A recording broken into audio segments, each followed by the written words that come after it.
আসসালামু আলাইকুম প্রিয় দর্শক, অন্যমঞ্চে আলোচনায় আপনাদের সকলকে আমন্ত্রণ জানাচ্ছি। বাংলাদেশে সাবেক প্রধানমন্ত্রী শেখ হাসিনা ইস্যুতে ঢাকা দিল্লি সম্পর্কে ব্যাপক উত্তেজনা বিরাজ করছে এমন খবর গত কয়েকদিনে বাংলাদেশের সংবাদ মাধ্যমগুলোতে প্রতিদিনই প্রকাশিত হচ্ছে। এমন খবরের মধ্যে চমক জাগানো একটি খবর হলো ভারতীয় গোয়েন্দা সংস্থার 4 কর্মকর্তা বাংলাদেশি প্রতিরক্ষা গোয়েন্দা সংস্থা ডিজিএফআই এর আমন্ত্রণে সোমবার ঢাকায় এসেছেন। ভারত বাংলাদেশ সম্পর্কের উত্তেজনাকর খবরের মধ্যে একই দিন বাংলাদেশের রাষ্ট্রীয় অতিথি ভবন পদ্মায় রুদ্ধদ্বার বৈঠক করেছেন দেশের পররাষ্ট্রমন্ত্রী খলিলুর রহমান এবং ভারতের হাইকমিশনার দীনেশ ত্রিবেদী। সূত্রগুলো বলছে, বাংলাদেশে শেখ হাসিনার প্রত্যর্পণ হবে নাকি তিনি প্রত্যাবর্তন করবেন, এ নিয়ে ভারত সরকারের বার্তা দীনেশ ত্রিবেদী বাংলাদেশ সরকারের কাছে পৌঁছে দিয়েছেন, যার অর্থ হলো শেখ হাসিনা কি নিজ ইচ্ছায় ফিরবেন নাকি তিনি আইনি প্রক্রিয়ায় ফিরবেন সেই জটিলতা নিয়ে ভারত তাদের বক্তব্য জানিয়ে দিয়েছে। দুই দেশের সম্পর্কের মধ্যকার উত্তেজনা কমবে না বাড়বে, বিশেষ করে তারেক রহমান দিল্লি যাচ্ছেন কি যাচ্ছেন না সেটিও হয়তো জানা যাবে সোমবার বাংলাদেশের প্রধানমন্ত্রী তারেক রহমানের সাথে ভারতের হাইকমিশনারের অনুষ্ঠেয় বৈঠকে। তবে ভারতীয় হাই কমিশনার আশা করছেন নরেন্দ্র মোদী আর তারেক রহমানের বৈঠক হলে সব সমস্যার সমাধান পাওয়া যাবে। ভারত বাংলাদেশের এই প্রতিরক্ষা এবং কূটনৈতিক তৎপরতার মধ্যে মার্কিন সংস্থা ইন্টারন্যাশনাল রিপাবলিক ইনস্টিটিউট বা IRI এর একটি টিম ঢাকায় বিএনপি ও জামাত ইসলামী নেতাদের সাথে আলাদা আলাদা বৈঠক করেছে। বাংলাদেশের রাজনীতিতে এই বৈঠকগুলো বেশ তাৎপর্যপূর্ণ বলে মনে করছেন সংশ্লিষ্টরা। বিস্তারিত জানতে চলুন যাওয়া যাক বিশ্লেষণে।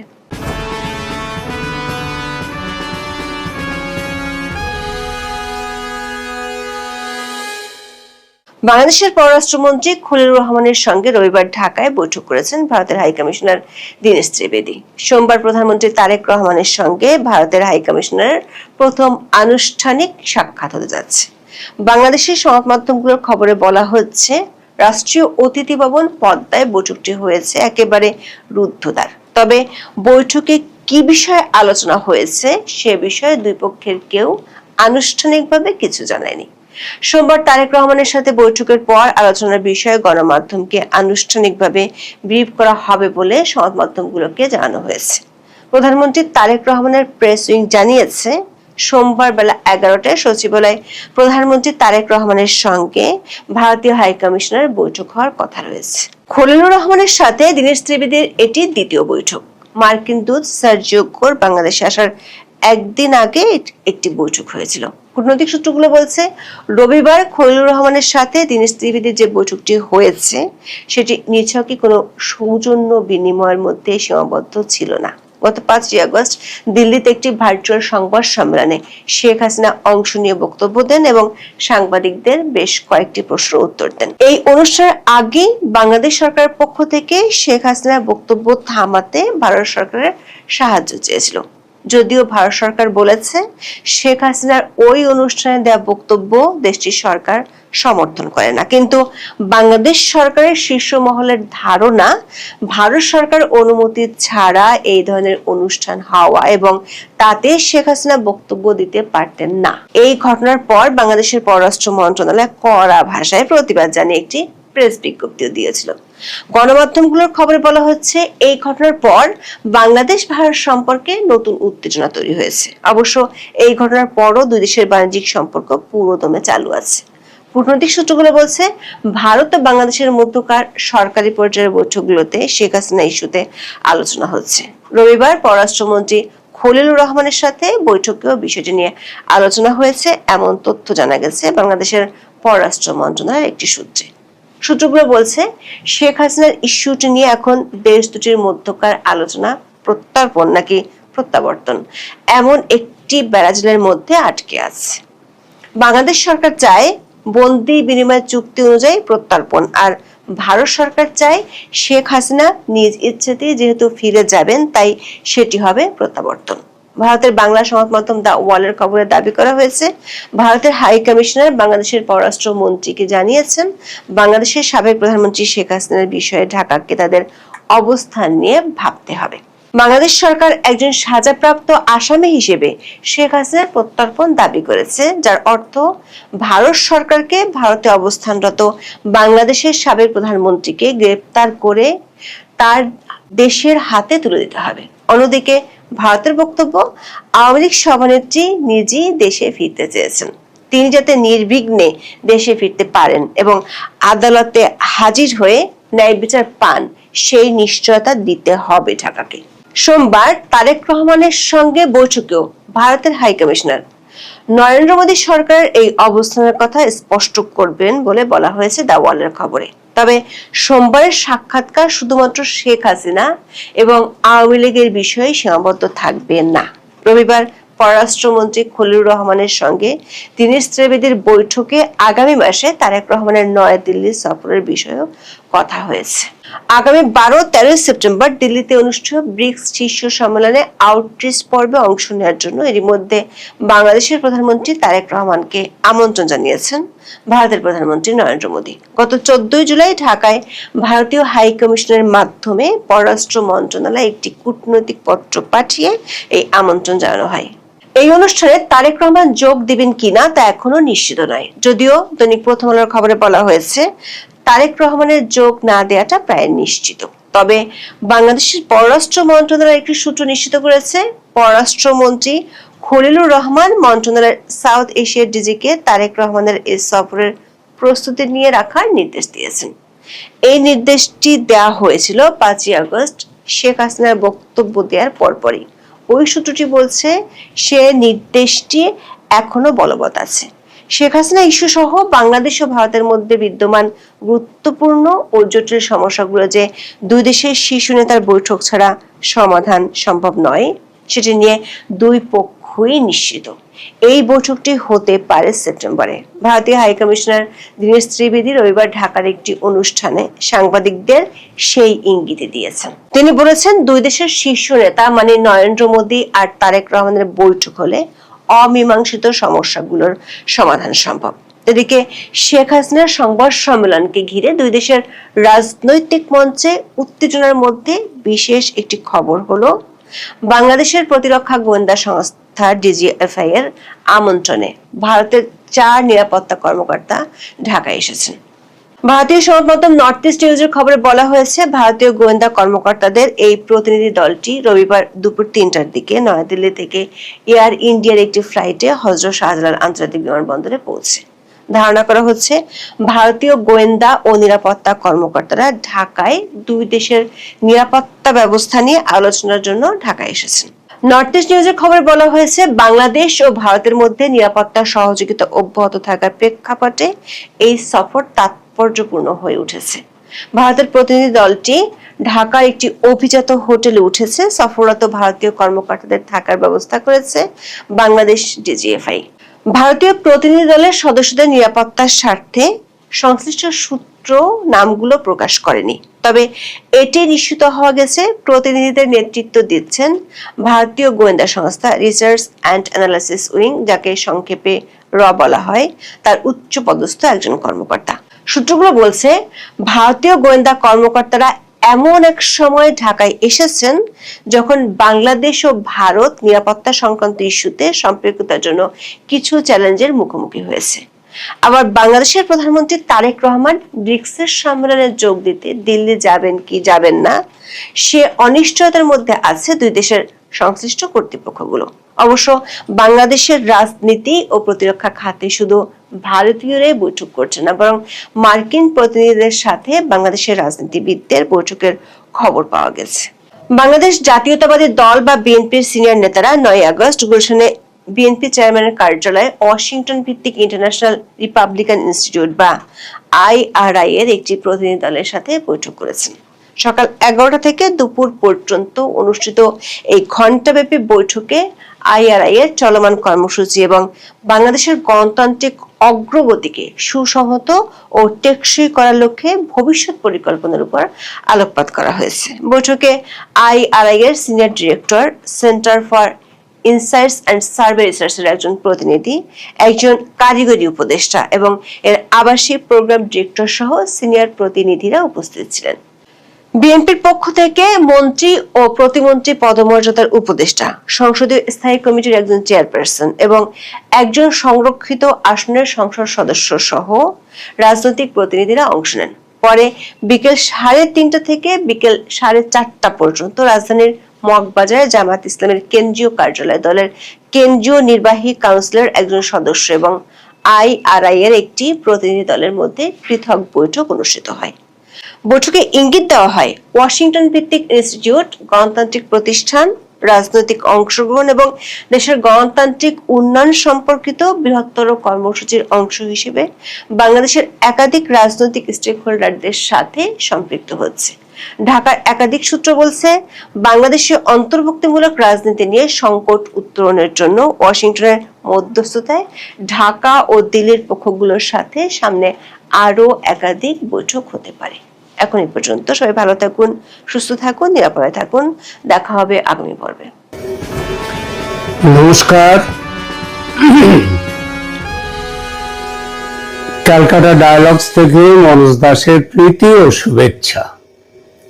একটা খবর আপনারা হয়তো পেয়েছেন, নিশ্চয়ই পেয়েছেন এতক্ষণে, এটা 2-3 দিন আগের খবর, যে ভারত এবং মায়ানমার এদের মধ্যে ভূমি বিনিময় বা ল্যান্ড সোয়াপ করছে। এখন অবধি চুক্তি সম্পূর্ণ হয়নি, আলোচনা চলছে মাত্র, কিন্তু বিষয়টা নিয়ে রাজনৈতিক উত্তাপ শুরু হয়ে গেছে। একদল ইতিমধ্যে বলতে শুরু করেছে মণিপুরের 1 ইঞ্চি জমি কাউকে দেয়া যাবে না। হ্যাঁ, ভূমি সংক্রান্ত এই আলোচনাটা উঠেছে মণিপুরকে নিয়ে। মণিপুর গত 3 বছর ধরে উত্তপ্ত, তাই কংগ্রেস দল বলছে মণিপুরকে শান্ত করতে না পেরে কেন্দ্র সরকার মণিপুরকে ভাগ করতে চাইছে। কিন্তু বিষয়টি কি সত্যি তাই? সত্যি কি মণিপুরকে ভাগ করতে চাইছে কেন্দ্র সরকার? মিয়ানমারকে দেশের একটা অংশ, তা সে যতই ছোটই হোক, দান করতে চাইছে ভারত, এমন একটা কথা বাজারে ছড়িয়ে দেয়া হয়েছে কেবলমাত্র। এবং এটা কেন করছে ভারত? বলা হচ্ছে কেবলমাত্র কুকি উপজাতির মানুষদের শিক্ষা দেওয়ার জন্য। সত্যি কি এটা, নাকি এর পেছনে অন্য কারণ আছে? এ ব্যাপারে কেন্দ্র সরকারের বক্তব্যই বা কি, আসুন দেখা যাক। ভারতের বিদেশ মন্ত্রক স্বীকার করেছে যে ভারত ও মিয়ানমারের মধ্যে সীমান্তের একটি ছোট্ট অংশ, আবার বলছি খুব ছোট একটা অংশ, সেটা কতটা কি পরে আসছে, সেই অংশ নিয়ে ভূমি বিনিময়ের প্রস্তাব বা ল্যান্ড সোয়াপ সেটা বিবেচনায় রয়েছে। এর প্রয়োজন কেন হয়েছে? কারণ সীমান্তের কিছু অংশ এখনো চূড়ান্তভাবে নির্ধারিত নয় এবং সেই বিষয়েই 2 দেশের মধ্যে আলোচনা চলছে। ভারত ও মিয়ানমারের আন্তর্জাতিক সীমান্ত প্রায় 1643 কিলোমিটার দীর্ঘ। এই সীমান্ত ছুঁয়ে রয়েছে ভারতের 4টি রাজ্য: অরুণাচল প্রদেশ, নাগাল্যান্ড, মণিপুর, মিজোরাম। অধিকাংশ সীমান্তই পাহাড়ি, ঘন জঙ্গল এবং বহু আদিবাসী জনগোষ্ঠীর বসবাসের এলাকা। বহু পরিবারের আত্মীয় স্বজন ভারত ও মিয়ানমার 2 দেশেই রয়েছে। এই কারণেই এতকাল সীমান্ত পুরোপুরি বন্ধ ছিল না।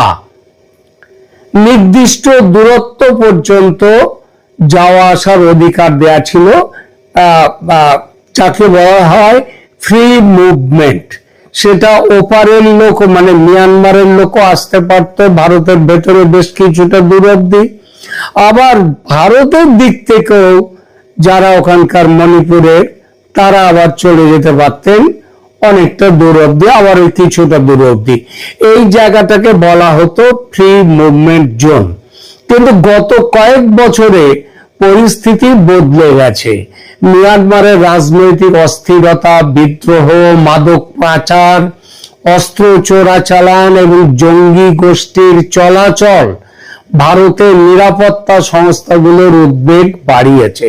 এই কয়েকদিন আগে আপনারা দেখেছেন যে উজবেকিস্তান এবং আমাদের এটার হচ্ছে ইউক্রেন, সেখানকার বেশ কিছু তাদের ধরা পড়েছে ওখানে, তার এখন জেলের মধ্যে রয়েছে, ভারতের জেলে আনা হয়েছে। তো এগুলো নানা কারণে সব চলছে। এই কারণেই ভারত এখন পুরো সীমান্তে বেড়া তৈরির সিদ্ধান্ত নিয়েছে এবং ওই ফ্রি মুভমেন্ট জোন যেটা, সেটা বন্ধ করতে চাইছে। কিন্তু সমস্যা হলো, যেখানে সীমান্ত পুরোপুরি নির্ধারিত নয় সেখানে বেড়া বসানো সম্ভব নয়। তার মানে সীমান্ত কেন নির্ধারিত নয়? তার কারণ এই জঙ্গলের মধ্যে দিয়ে, নদী, জঙ্গল, পাহাড়, তার মধ্যে দিয়ে কোন জায়গা দিয়ে সীমানাটা ঠিক মতো যাবে সেইটাই নির্ধারণ করা হয়নি এতগুলো বছর ধরে। তো এবার আসি মূল ঘটনায়। আলোচনার কেন্দ্রবিন্দু হচ্ছে মণিপুরের চান্দেল জেলার একটা ছোট্ট অংশ, বর্ডার পিলার থাকে তো, সেই বর্ডার পিলার 65 থেকে 68, এই অংশটা প্রায় 2.8 কিলোমিটার সীমান্ত। এটা পুরো ডিমার্কেটেড নয়। এই অংশে প্রায় 3.6 বর্গ কিলোমিটার জমির সমন্বয় বা বিনিময়ের একটা প্রস্তাব নিয়ে ভারত এবং মিয়ানমার দুদেশ আলোচনা করছে। অর্থাৎ এখানটা মূল বিষয়টা কি হবে? মূল বিষয়টা হচ্ছে, আমি তোমাকে কিছুটা দিয়ে দেবো জায়গা, বিনিময়ে তুমি আমাকে কিছু জায়গা দিয়ে দাও অন্যদিকে। এখানে নেবে, ও ওখানে নেবে, দুজনের যেখানে সুবিধা সেই সুবিধা অনুযায়ী দেওয়া হবে। তো এই যে সীমান্ত অঞ্চল নিয়ে এখনো কোনো চূড়ান্ত চুক্তি হয়নি, কেবল আলোচনা শুরু হয়েছে। ভারত সরকার শুধু বলেছে কিছু সীমান্ত অঞ্চল নিয়ে আলোচনা শুরু হয়েছে। আর এতেই মণিপুরের বিভিন্ন রাজনৈতিক ও সামাজিক সংগঠন একবারে উদ্বেগ প্রকাশ করেছে। তাদের বক্তব্য, এটা কুকিদের বিচ্ছিন্ন করার অপচেষ্টা। যেহেতু কুকিরা খ্রিস্টান, তাই খ্রিস্টান মিশনারিরা উদ্বেগ প্রকাশ করতে দেরি করেনি। আর আপনারা তো জানেন এই অঞ্চলে একটা খ্রিস্টান ল্যান্ড করবার বহুদিনের ইচ্ছা ছিল, বহুদিনের ইচ্ছা আছে। আমেরিকা, তার আগে ইংল্যান্ডেরও সেই একই ইচ্ছা, যুক্তরাজ্য, যুক্তরাষ্ট্র, এদের সবারই সেই ইচ্ছা যে একটা খ্রিস্টান ল্যান্ড করতে হবে ভারতের এই অঞ্চলে। তো ভারত আবার এখানে FCR বন্ধ করে দিয়েছে, আসছি সেখানটায়। তাই বলি, এখানে কথা উঠেছে কুকিরা খ্রিস্টান, তাই খ্রিস্টান মিশনারিরা উদ্বেগ প্রকাশ করতে দেরি করেনি। আর খ্রিস্টানদের সংগঠন আসরে নামতেই সরকারের বিরোধিতায় বক্তব্য দেওয়া শুরু করে দিয়েছে ভারতের জাতীয় কংগ্রেস দল। এর মধ্যে পার্লামেন্টে FCR বিল পেশ হওয়াতে খ্রিস্টান সংগঠনগুলো এই সব কিছুর মধ্যে খ্রিস্টানদের দমন করার বিজেপি নীতি খুঁজে পাচ্ছে অনেকে। আপনারা এর মধ্যে কাগজে পড়েছেন যে আমেরিকার সেনেটে, কংগ্রেসে সেখানে আলোচনা চলছে ভারতের FCR কেন বন্ধ হচ্ছে, করা হচ্ছে সেইটা নিয়ে।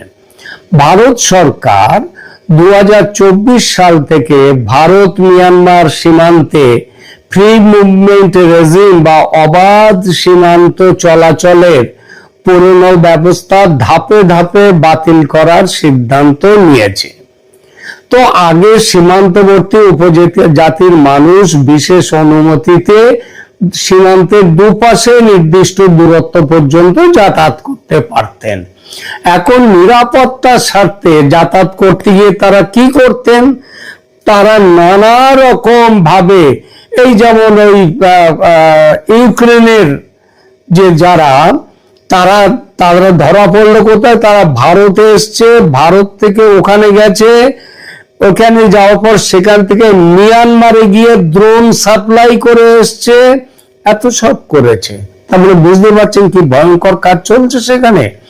তো সেই এখন নিরাপত্তার স্বার্থে এরা যেহেতু নানা রকম, তারপরে তো ড্রাগ ট্রাফিকিং ইত্যাদি সবকিছুই তো আছে, তো এর জন্য বড় পরিবর্তন আনার কথা ভাবছে, মানে সেই পথে এগোচ্ছে ভারত। মণিপুরের খ্রিস্টান ও কুকিরা এইটা নিয়ে ক্ষুব্ধ আগে থেকেই।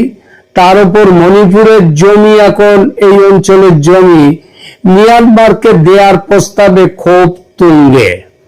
সবাই চিৎকার করছে মণিপুরের জমি অন্য দেশকে দেয়া চলবে না। এই কথাটা একেবারে ডাহা মিথ্যে। তার কারণ জমি দান করা হচ্ছে না, বিনিময় করা হচ্ছে। অর্থাৎ এই জায়গায় আমি তোমাকে দিচ্ছি 10 বিঘে জমি, কথার কথা, আর তবে ওই জায়গায় তুমি তোমার জায়গা থেকে আমার কাছ থেকে 10 বিঘে জমি নাও।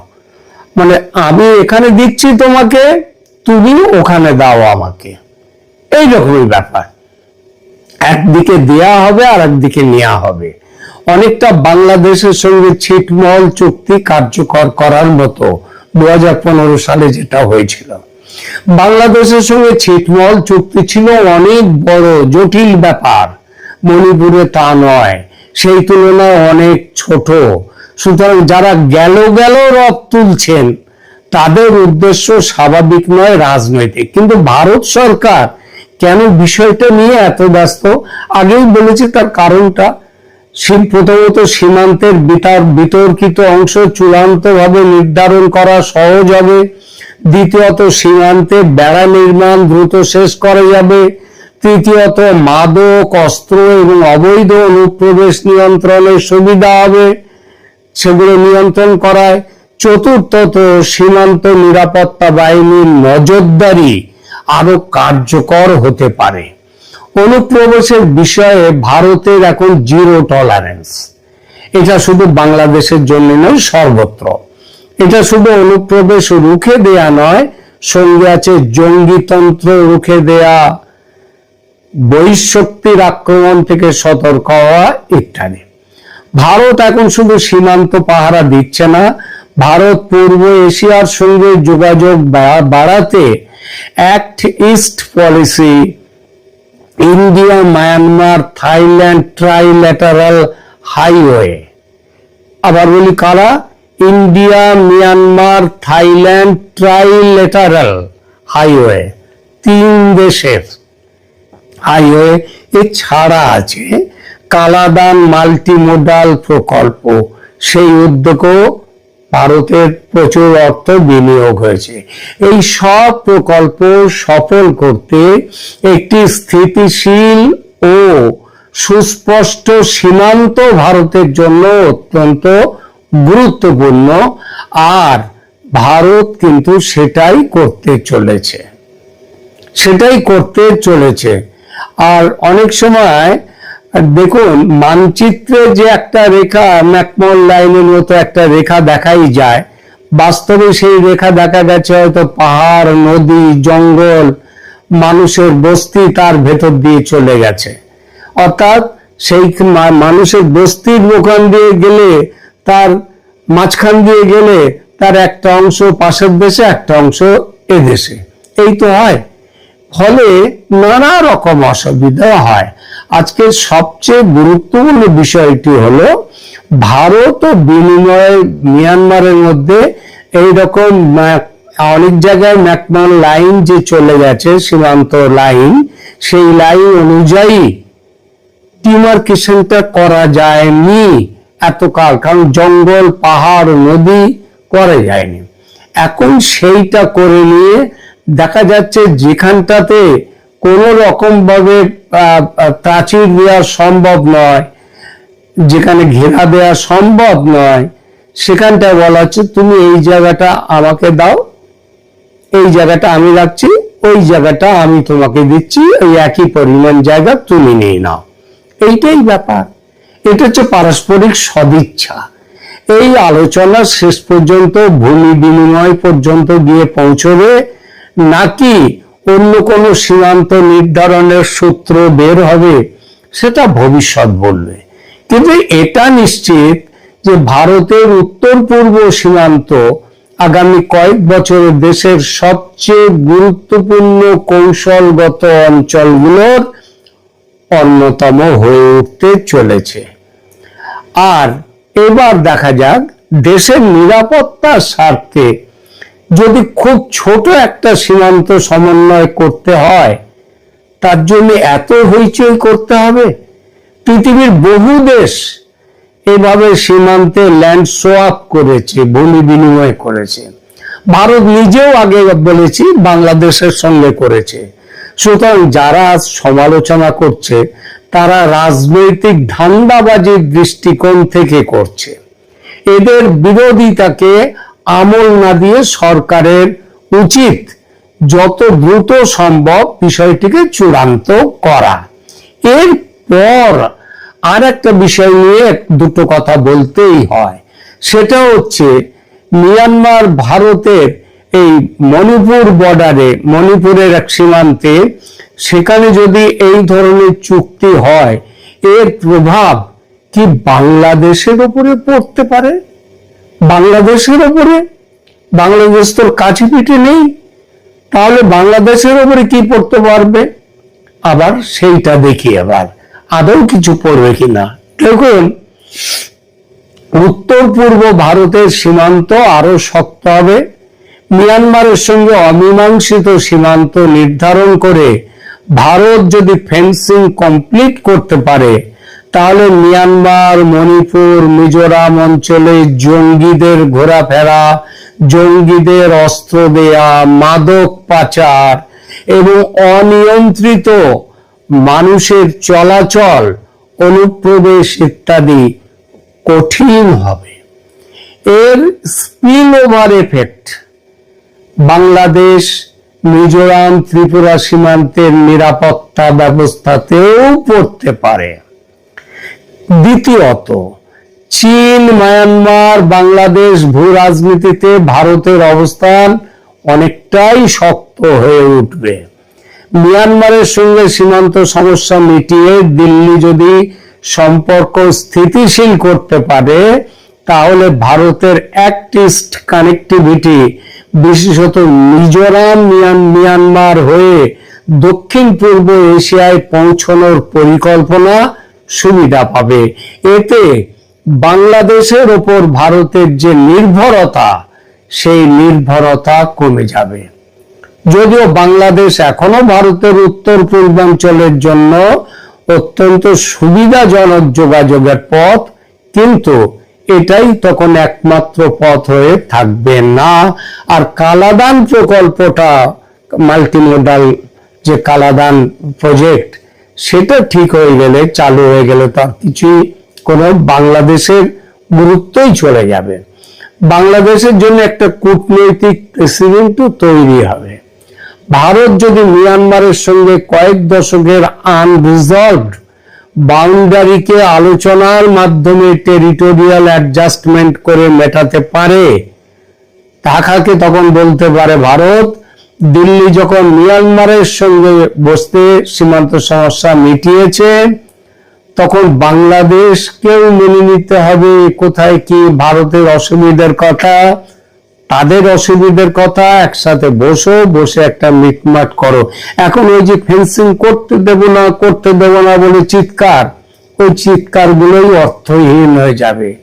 এবং ভারত তখন বলতে পারে ভারতের বাকি নদী, সীমান্ত ব্যবস্থাপনা, ফেন্সিং এবং কানেক্টিভিটির সমস্যা একই রাজনৈতিক সদিচ্ছায় মেটানো তখন সম্ভব হবে।